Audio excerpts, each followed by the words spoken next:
Last video में मैंने पूछा था कि ये जो हमारा नॉर्मल रेंज था 5 से 30, हमारा जो बाउल मूवमेंट, उसमें से अगर 5 से कम देखने को मिलेगा तो क्या बोलेंगे, और 5 से ज्यादा देखने को मिलेगा तो क्या बोलेंगे। तो आज उसके बारे में पढ़ लेते हैं। अगर 5 से कम एक दिन में बाउल मूवमेंट हो रहा है तो उसको हम बोलेंगे हाइपो एक्टिव बाउल मूवमेंट। और कौन से कंडीशन में देखने को मिलेगा?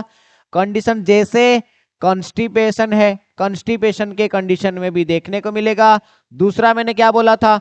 दूसरा अगर मैं आपको बताऊं, कोई पेशेंट का अगर सिंपैथेटिक नर्वस सिस्टम एक्टिव है, यानी कि फाइट फ्लाइट एक्टिव हो रखा है, यानी कि रेस्ट एंड डाइजेशन का कोई काम ही नहीं है, तो सिंपैथेटिक नर्वस सिस्टम अगर एक्टिव हो रखा है ये वाला कंडीशन में, या फिर मैं बोलूं कोई पोस्ट ऑपरेटिव पेशेंट है, पोस्ट ऑप पेशेंट अगर है, हो सकता है एनेस्थेसिया के इफेक्ट के वजह से ये पेशेंट में क्या देखने को मिल रहा है? हाइपो एक्टिव बाउल मूवमेंट देखने को मिल रहा है।